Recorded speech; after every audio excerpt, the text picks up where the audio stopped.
नमस्कार, पंजाब केसरी टीवी देख रहे हैं आप। मैं अजय शर्मा। संपूर्ण हिमाचल में सबसे पहले नजर डालते हैं हेडलाइंस पर।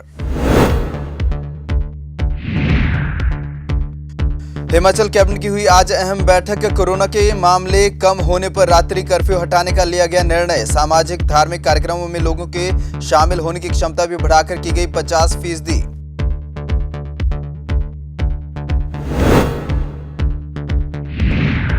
कैबिनेट बैठक में मानी गई हड़ताली ठेकेदारों की मांगें। सीएम ने ठेकेदारों से हड़ताल वापस लेने की अपील। ठेकेदारों ने भी फैसले का किया स्वागत। अधिसूचना जारी होने तक हड़ताल जारी रखने का लिया निर्णय। 10 व 11 फरवरी को पंजाब में चुनाव प्रचार के लिए जाएंगे सीएम जयराम। होशियारपुर, गुरदासपुर, आनंदपुर साहिब, मोहाली और जालंधर में बीजेपी प्रत्याशियों के लिए करेंगे प्रचार। मुख्यमंत्री जयराम ठाकुर की अध्यक्षता में बुधवार को प्रदेश कैबिनेट की अहम बैठक हुई, जिसमें कई बड़े निर्णय लिए गए। बैठक के बाद मीडिया से रूबरू होते हुए सीएम जयराम ने बताया कि प्रदेश में कोरोना के मामले कम हो रहे हैं। ऐसे में नाइट कर्फ्यू का कोई औचित्य नहीं है, इसलिए कोरोना नाइट कर्फ्यू को हटाने का निर्णय लिया गया है। इसके अलावा सभी बाहरी व आंतरिक स्थलों में सामाजिक, धार्मिक, सांस्कृतिक, राजनीतिक और अन्य समारोह में 50% क्षमता तक लोगों के शामिल होने की भी अनुमति देने का फैसला लिया गया है। वहीं प्रदेश में जारी ठेकेदारों की हड़ताल को लेकर भी बैठक में कई अहम फैसले लिए गए। सीएम जयराम ने कहा कि ठेकेदारों को हड़ताल खत्म कर देनी चाहिए। हम समस्या का समाधान करने में लगे हैं।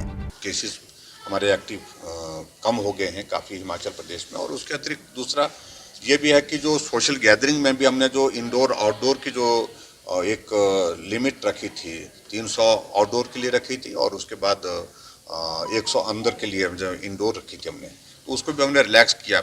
उसमें हमने अंदर और बाहर दोनों जगह 50% ऑफ द टोटल कैपेसिटी वो हमने निर्णय किया, और उसके कारण मुझे लगता है कि अब आगे बढ़ने की आवश्यकता है। वहीं इसके अलावा मुख्यमंत्री ने प्रदेश व्यापार मंडल के साथ भी बैठक की, जिसमें मार्जिन ऑफ प्रॉफिट एक्ट खत्म करने का निर्णय लिया गया। बैठक में व्यापारी कल्याण कोष की स्थापना करने का भी निर्णय लिया गया और अन्य मांगों को लेकर सकारात्मक कदम उठाने की भी सीएम ने बात कही। व्यापार मंडल के साथ पूरे जो प्रतिनिधि जो इनके प्रदेश के जिले के हैं, सब लोगों के साथ आज मिलना हुआ और बहुत सारे इश्यूज थे, और उन इश्यूज पर सिलसिलेवार डिस्कशन हुआ जो एजेंडा था हमारे पास, और बहुत चीज़ों को लेकर के उसकी डिटेल जो है वो हमारे प्रेस नोट में आ जाएंगी आपके पास। कुछ जगह कुछ इश्यूज को लेकर के हमने रिजॉल्व करने की कोशिश की है, कुछ जगह हमने कमेटी कॉन्स्टिट्यूट की है, उसमें सारी चीज़ों को बेहतर आने वाले समय में कैसे किया जा सकता है। और मेरा ये मानना है कि व्यापारियों का बहुत बड़ा कॉन्ट्रीब्यूशन है, समाज के हर वर्ग के साथ सामंजस्य के साथ मिलकर के जो है वो जिस प्रकार से कारोबार अपना भी करते हैं, और उसके लिए प्रदेश के लिए भी उनका एक बहुत बड़ा उस दृष्टि से सुविधा की दृष्टि से योगदान रहता है। और उनके छोटे छोटे इश्यूज कुछ हैं और कुछ थोड़े से बड़े इश्यूज भी हैं, उनको सुनना बहुत आवश्यक था। और इससे पहले भी हमारी कोई इस प्रकार की बैठक तो नहीं हो पाई थी, जिसको स्ट्रक्चर्ड मीटिंग नहीं हो पाई थी, लेकिन फिर भी उसके बावजूद व्यापार मंडल के साथ प्रदेश के पदाधिकारियों के साथ मेरा पहले भी मिलना हुआ था। मंडी में मिलना हुआ था, शिमला में भी मिलना हुआ था, लेकिन आज एक स्ट्रक्चर्ड मीटिंग जो है हमने यहाँ पर शिमला में की, और जिसके अंतर्गत सारे इनके जो मसले हैं उन मसलों को सुना, और उसके पश्चात हम उसमें मदद करने की दिशा में जो कर सकते हैं उस दिशा में आगे बढ़ेंगे। प्रदेश भर में पिछले 3 दिन से ठेकेदारों की हड़ताल जारी है। ऐसे में बुधवार को कैबिनेट की बैठक में ठेकेदारों की मांगें पूरी कर दी गई और सरकार की ओर से ठेकेदारों की पेमेंट जल्दी करने का निर्णय लिया गया। इसके तहत ठेकेदारों की करीब 270 करोड़ रुपए की राशि बकाया दी जाएगी। ठेकेदार सरकार से माइनिंग के नियमों में संशोधन कर सरलीकरण की मांग कर रहे थे, जिसके लिए बैठक में नियमों में संशोधन करने का फैसला लिया गया है। वहीं सरकार के इन फैसलों का ठेकेदार ने स्वागत किया है, लेकिन अधिसूचना जारी होने तक अपनी हड़ताल जारी रखने का फैसला लिया है। एसोसिएशन के अध्यक्ष भूपेंद्र नरवाल ने कहा कि सरकार ने ठेकेदारों की मांगें पूरी कर दी हैं और उसका वे स्वागत करते हैं, लेकिन जब तक इसकी अधिसूचना जारी नहीं होती है तब तक हड़ताल जारी रहेगी। अधिसूचना जारी होने के बाद बैठक बुलाई जाएगी, जिसमें सभी पदाधिकारियों के साथ चर्चा कर हड़ताल वापस लेने का फैसला लिया जाएगा। मैं ठाकुर जयराम जी का, मुख्यमंत्री जी का आभार व्यक्त करता हूँ जिन्होंने ये फैसला हमारे पक्ष में किया है।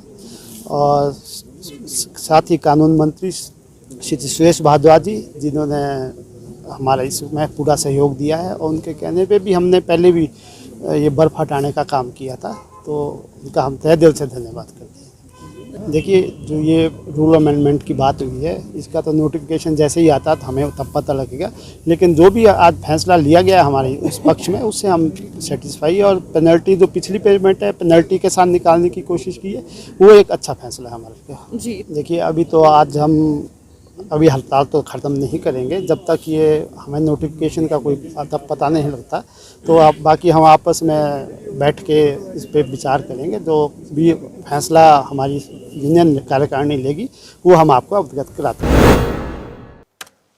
मुख्यमंत्री जयराम ठाकुर 10 और 11 फरवरी को पंजाब में चुनाव प्रचार के लिए जाएंगे।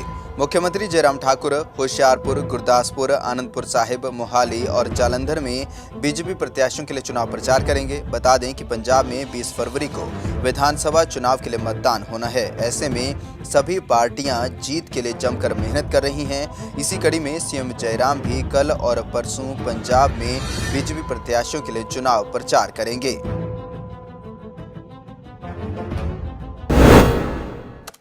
अरुणाचल प्रदेश में बर्फीले तूफान की चपेट में आकर घुमारवीं के सेऊ गांव के 22 वर्षीय सैनिक अंकेश भारद्वाज के शहीद होने के बाद घर पर माहौल गमगीन है।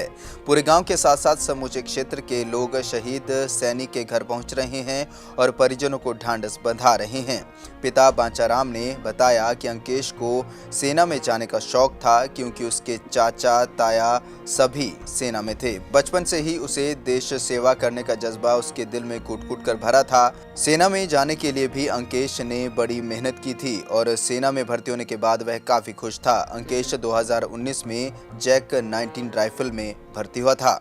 सेना की तरफ से जो 19 जैक का सुबेदार में थे, उन्होंने 6 तारीख फरवरी को मतलब शाम के 5 बजे को कॉल किया कि आपका बेटा जो है सुबह से पेट्रोलिंग के लिए गया हुआ था, और उस दौरान वो जो है इंग्लिश लेके आने की वजह से बर्फ में दसने लगे। आगे का ऑपरेशन जारी है, और जो जो उसकी हमें सूचना मिलेगी ऑपरेशन उसको आपको सूचित कर दीजिए। उसके बाद उनकी तरफ से आगे कोई सूचना दी गई आपके बेटे के? अगले 7 तारीख को मैं हर घंटे बात करता रहा उनसे, तो ये आश्वासन मिला मेरे को कि जैसे कोई सूचना आएगी आपको सूचित कर दीजिए। जिला अस्पताल बिलासपुर में 6 साल बाद सिटी स्कैन की सुविधा उपलब्ध होने जा रही है। लगभग 2.5 करोड़ की लागत से यह आधुनिक मशीन जिला अस्पताल में स्थापित कर दी गई है। कल यानी वीरवार को इसकी सुविधा जिला के मरीजों को मिलना शुरू हो जाएगी। करीब 6 सालों से इस असुविधा के चलते लोगों को बाहर प्राइवेट लैब्स में महंगे दामों पर सिटी स्कैन करवाना पड़ता था। बिलासपुर एमएस डॉक्टर सतीश शर्मा ने बताया कि लंबे समय के बाद जिला अस्पताल में यह सुविधा शुरू होने जा रही है। मरीजों को इसकी सुविधा 24 घंटे मिलेगी। रात्रि समय में भी मरीज यहां पर सिटी स्कैन करवा सकेंगे। इसके लिए मरीजों को 1100 रुपये टेस्ट की फीस देनी होगी। कल हमारे यहाँ सिटी स्कैन मशीन इंस्टॉल कर दी गई है। 2.5 करोड़ की लागत से ये मशीन आई है और 16 स्लाइस मशीन है, और कल इसका विधिवत उद्घाटन हमारे माननीय विधायक सुभाष ठाकुर जी करेंगे, और उनके काफ़ी कोशिश करने के बाद ये शुरू हो गई है, और सरकार का बहुत बहुत धन्यवाद। और कल इसका विधिवत उद्घाटन किया जाएगा, और इससे बहुत सारे लोगों को इसका सुविधाएं प्राप्त होंगी। धर्मशाला में अवैध निर्माण और अतिक्रमण करने वालों पर नगर निगम सख्त हो गया है। निगम की ओर से अवैध अतिक्रमण करने वालों के खिलाफ कार्रवाई करना शुरू कर दिया गया है। इसी के तहत अवैध निर्माण करने पर 6 नोटिस भी जारी किए गए हैं, जिसके बाद कुछ ने अतिक्रमण हटाने का काम शुरू कर दिया, तो वहीं बाकियों को निगम ने चेतावनी दी है। निगम के मेयर ने बताया कि अतिक्रमण करने वालों को 3 दिन का समय दिया गया था कि वो सड़कों और नालियों से अवैध कब्जा हटा लें, जिसमें कुछ अतिक्रमण हटा लिया गया है और जो नहीं हटाया गया है उन्हें नियमों के तहत निगम खुद हटाएगा। धर्मशाला में जो भी गलत काम हो रहे हैं वो हमने सब रोक दिए हुए हैं और सबको नोटिस इशू कर दिए हैं, और नगर निगम जो है वो सभी को काम तो प्रॉपर करें, लोग नक्शा बनाएं और सट बैग छोड़े, तो हम तो सबके नक्शे भी पास कर रहे हैं, और लोग जो बिना परमिशन से बना रहे हैं, उनके लिए हम जो है वो उनको रोक रहे हैं और जो गलत काम कर रहे हैं। इसके साथ साथ जो लोग नालियों के ऊपर अतिक्रम या बैठ गए हुए हैं, उनको भी हमने 3 दिन का टाइम दिया था, लेकिन कुछ लोग खुद हट गए और कुछ को हमने वार्निंग दे दी जी। उसने उनको उठाएंगे, हम नगर निगम के एक्ट के तहत उठाएंगे कि जो नगर निगम का एक्ट है उसके तहत उनको जो है वो सड़क पर नहीं बैठना देगा। जो PWD एक्ट है, वो नगर निगम का ये एक्ट है, उसके साथ हम उनको उससे नाली खाली करवाएंगे। विश्व विख्यात पैराग्लाइडिंग साइट बीड बिलिंग में सुरक्षित पैराग्लाइडिंग के लिए जल्द मोबाइल फोन ऐप लॉन्च किया जाएगा, जिसके जरिए पर्यटक पैराग्लाइडिंग का व्यवस्थित तरीके से आनंद उठा पाएंगे। ऐप के जरिए पैराग्लाइडर, ऑपरेटर्स और पायलट का पंजीकरण जरूरी होगा। इसके साथ ही पैराग्लाइडिंग के रेट भी निर्धारित किए जाएंगे ताकि पर्यटकों को किसी भी तरह की असुविधा न हो। ऐप के जरिए ही पैराग्लाइडिंग की मॉनिटरिंग भी सुनिश्चित की जाएगी। बिना पंजीकरण के किसी को भी पैराग्लाइडिंग की अनुमति नहीं मिलेगी। इसके साथ ही पैराग्लाइडिंग के एयरक्राफ्ट पर प्रतीक चिन्ह इत्यादि भी प्रदर्शित किए जाएंगे ताकि बिना पंजीकरण के पैराग्लाइडिंग करने वालों की निगरानी भी की जा सके। डीसी कांगड़ा डॉक्टर निपुण जिंदल ने बताया कि हाल ही में कुछ ऐसी घटनाएं हुई हैं जिसमें पायलट व विभिन्न पैराग्लाइडिंग संघ कुछ सुरक्षा प्रोटोकॉल का पालन नहीं कर रहे थे। ऐसे में इस मोबाइल ऐप के जरिए पर्यटकों को कई सुविधाएं मिल सकेंगी और पैराग्लाइडिंग करना पहले की अपेक्षा सुरक्षित और व्यवस्थित होगा। जो पैराग्लाइडिंग एक बीड बिलिंग एक जो वर्ल्ड कैपिटल मानी जाती है पैराग्लाइडिंग की, और इसमें पिछले कुछ दिनों में ये रिपोर्ट्स प्राप्त हुई कि वहाँ पे जो पायलट्स हैं वो सेफ्टी प्रोटोकॉल को दरकिनार करके जो फ़्लाइट्स हैं वो अंडरटेक कर रहे हैं। और पीछे दिसंबर के महीने में एक अनफॉर्चुनेट एक्सीडेंट भी हुआ वहाँ पे, जिसमें एक 12 वर्षीय जो बच्चा है जिसकी अनफॉर्चुनेट मृत्यु हुई। तो इसमें कुछ जो डिसीजंस हैं वो लिए गए हैं।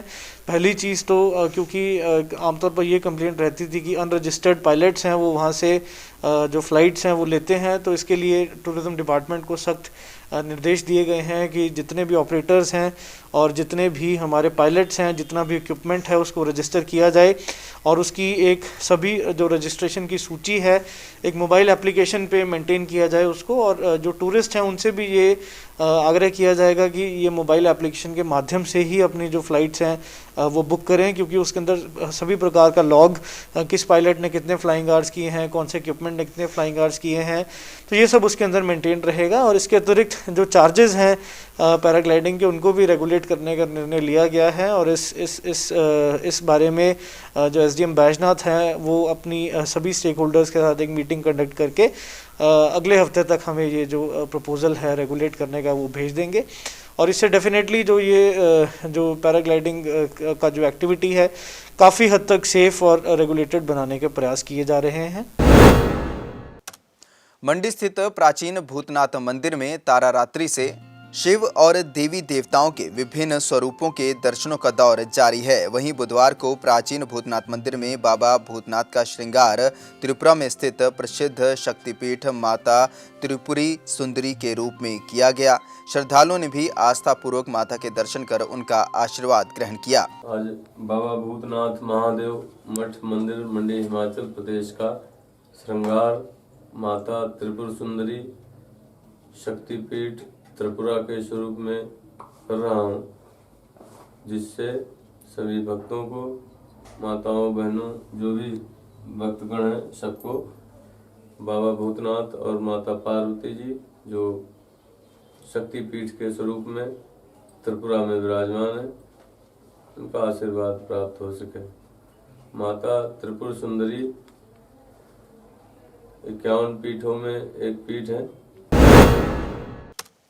इस बुलेटिन में फिलहाल इतना ही। अजय शर्मा को दीजिए इजाजत। नमस्कार।